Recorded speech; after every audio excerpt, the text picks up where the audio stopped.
Among kepirma swaranya Pradha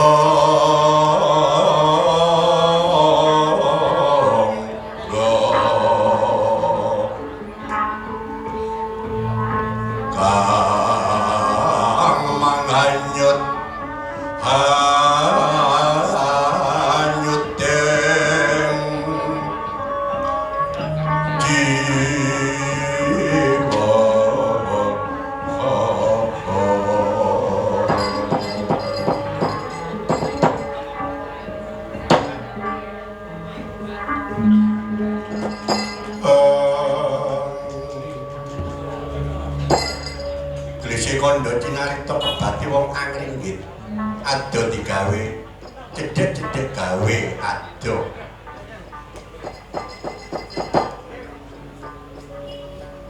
ing mangke boten kadi kang wonten kelurahan Klambi Sireng Yaini Semar Bagong lan Besut nampi rawuhipun ingkang Bendara Nata Dewa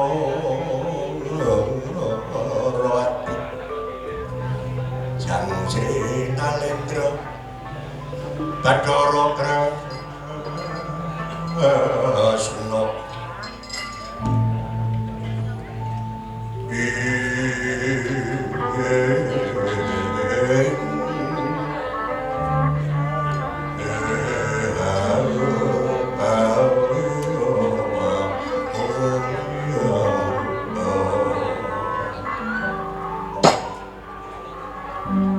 monggo bojo Laika endi ana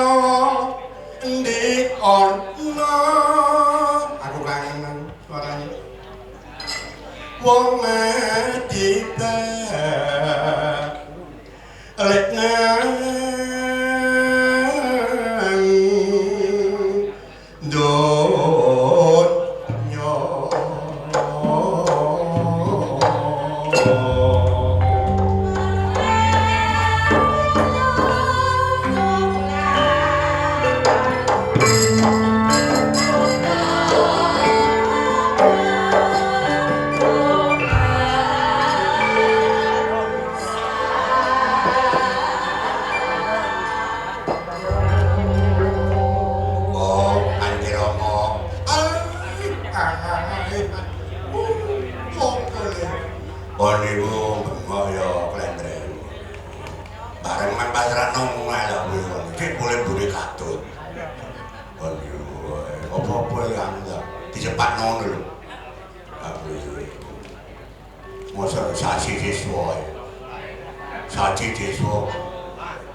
Oleh Bagong lan Bisyut ya manggil Rama Semar ya Madi kula aku iki gedune kan Romo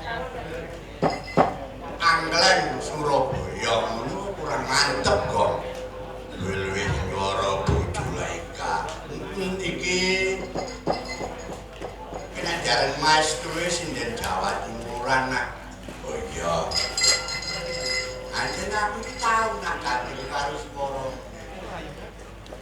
kon tau kok dadi wong ganti swara kak mergo kok delok suarane enak kadang-kadang ngatuti iya tak iya temen ada ini gak percaya takkan Bisyut lho Pak bener Pak tapi yo tau Pak ada macam-macam ya aku tahu kebimbang tandai ludruk lagi yes ini wong cinta kalawan karo bengi yes waktu digawe ngangsu gak ono mung ujupe ketin kepethuk ae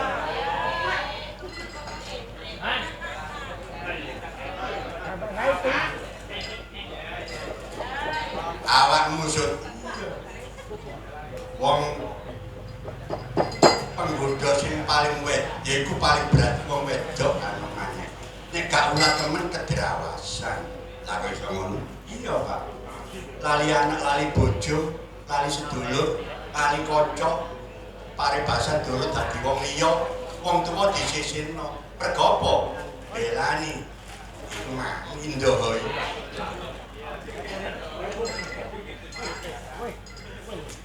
ya terus nolak mutiar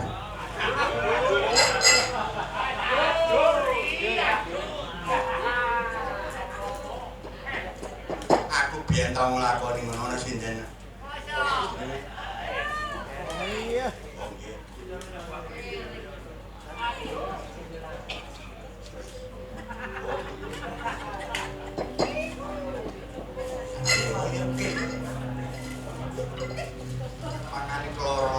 tur nek wong kebimbang iku nyotol aku tau nglakoni lho nek gak tau nglakoni gak crita makane crita tau nglakoni wong kebimbang gak liyane maneh taliyane goro tok wong goro iku gedhe sati sakno sing ge omah ruwok-ruwok iki nek gak sabuk galem aja macem-macem karo wong wedok masya sabuk galem pisan aja wis temen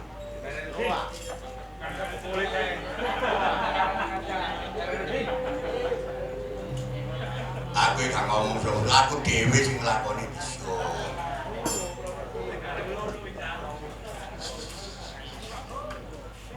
guys, bilang ngono, tiga lapo-lapo kegiatan apa, lali, ngono caranya, apa sih senengi,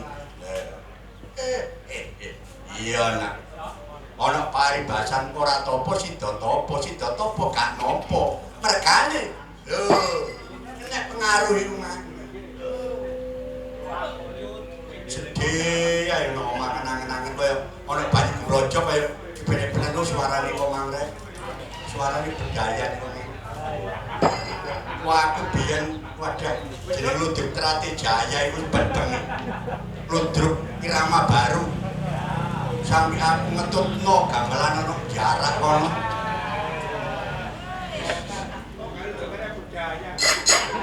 biar turun ono karya mudasin Trate Jaya Baru Budi, Sari Murni Bintang Jaya oke nomor-nomornya Cak Maha dulu ya harus Saidan Sawu Trate Jaya Bintang Jaya itu Mahat Tengguli Jenayu nih orang umum wis ojo mandi kono aku kabeh aja sampe ana sing ketularan. Wis. Sampak eling. Iya, Ling.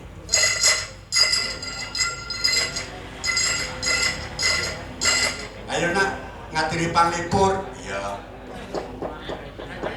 Dole Bagong lan Besut. Ojo bosen ngaturi panglipur marang bendara.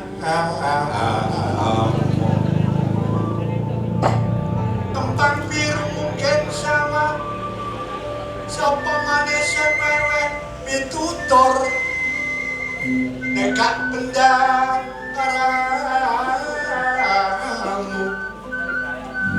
ana maneh parikane kembang biru mungging kupur badhe sinetya tindak pundi wonten malih parikane kembang biru mungging dadap ampun ngantos kedhong ana maneh parikane kembang biru mungging pagar badhe tindak pundi kula wajib ngadare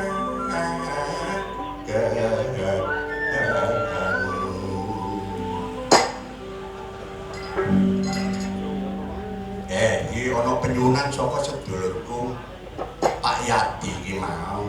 Apa man sirihune? Napa kok lang alit?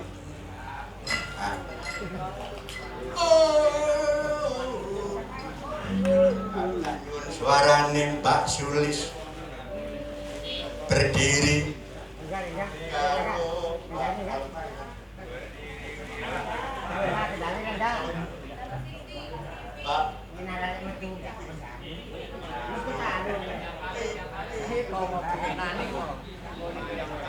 enak ini santai ngadeg ya ngadeg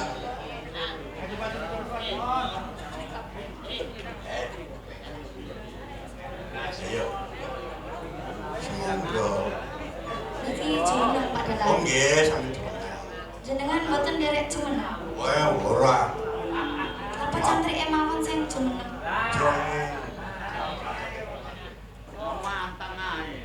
Mbok Kira ora kula tasik perawan. wah sing temen ae Niki kula tawa-tawakaken menawi wonten sing purun. Nggih kalau wingi niku kula gadhekaken teng ngene pegadian boten pajeng niku Pak kula. oh nek ngono melok aku wis Saestu. iya tak ajari Ajari napa niku? wis ajari sembarang wae empat mata nanti di dalam mobil ya ejok nah itu enak nggo Nggih cantrike niku nggih Bapak diturut nggih benjing dipraktekno. Sing diwurusen Bapak niku lho. Oh nggih. Bapak sing diajari. Ngalit iki penyunan saking Pak Yati yo niku dulur om apa nanggap kula mulai nggih ndipun Sumberjo pares nanggap kula tur yo ora larang sampe dulur dhewe ae cukup nek ngomong si treke ngomong si penitine panjake sindene wis udah wis oke karene dalange apa emang bilang kali Mas napa mboten niki Pak? oh sido waktu pas sido Ana niki undur benjing. Napa? ya Nggih. Dinten sing dhisik Pak Sulis apa Pak Sifi Kula niku kari-kari mawon karen oleh teh. Nggih. di Komburi ya Penak ta tukang mburi niku? oh Komburi Nggih. karen ojo dianggap reno-reno iku tegese mburi ae ora ngarep Nggih rekening nggih Pak. makane kudu iso jelasno nganti salah persepsi Nggih. ayo dados Monggo Mas.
Mang Gelang-alit penyuwunane sedulurku Pak Yati saka Giyu Kutorjo.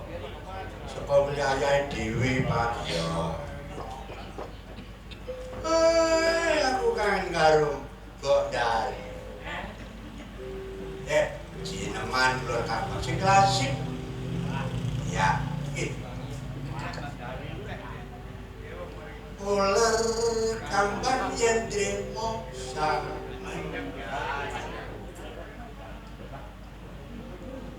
Cakepane monggo, kula niki wong ancer-ancer. Uler kambang yen trimo sangen nawa ndolok. Monggo, Mbak. Ayu dari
skripsi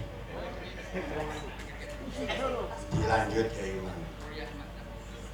Mbak Esti sarjana seni Surakarta S2 Kambang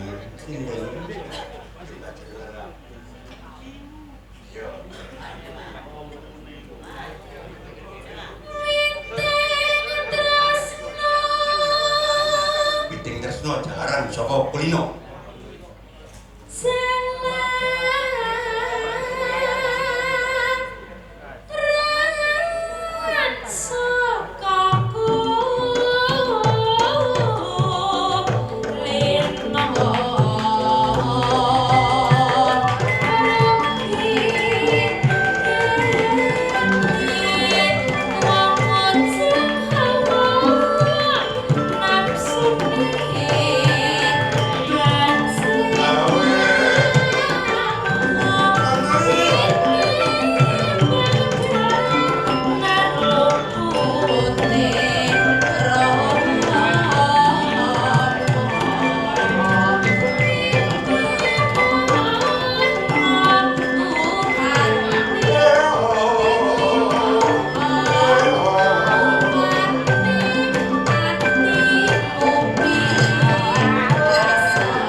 tapi kari ngeratakno suara.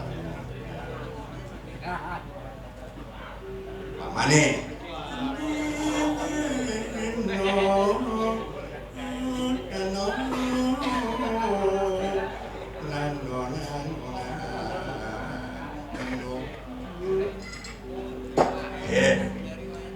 Belajar nengan baleni tapi sing tresno kuduan ojo gak sinau ojo gak belajar ayo iki diwarai karo bojolae ka wis iso gedhok tamu hari gedhok 10 dulu karo bondo kesumo ipaduane. Ayo tak belajar terus. Akeh mari bojone kang Solo kono informasi sing tak lagi ono sing tajam. Ingin temu iki mongko dere.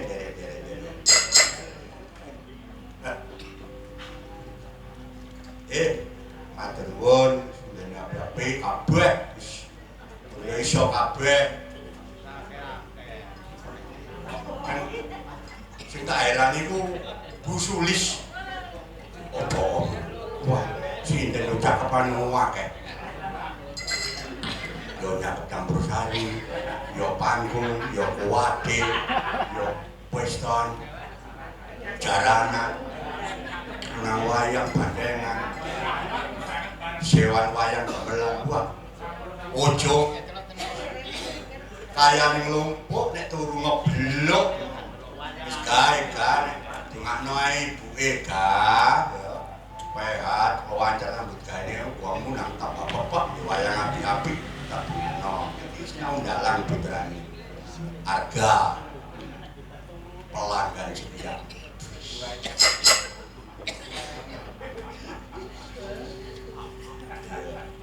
Anak Indo iki ngono agung cendong yo. Sawen nang iki kuat drame teges. Cok mulai. Mulai anu. Ani rasane kan sunat gak kondo-kondo.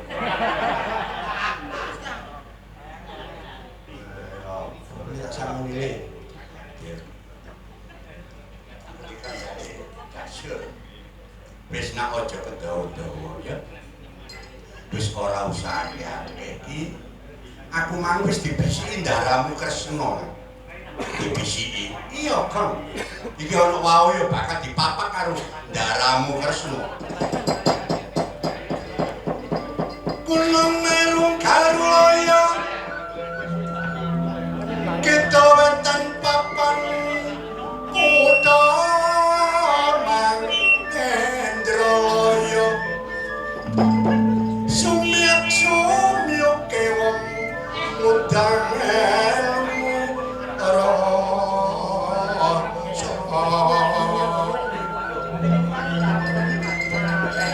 rasa lima watekira rasaning manusa tapa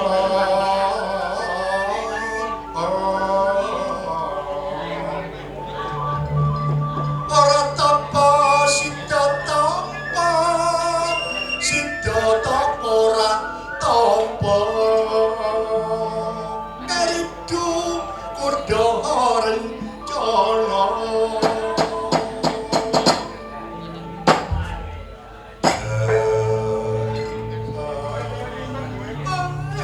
daramu papat ditetno kok iya mo jelok ketututan wektu mo ayo yo tak apa jemelu yo nger iya makde pangestu panjenenganipun makde syukur nak kocak iso basa karo wong tuwa tak pangestu jaga kelurahan Klampis Kidul.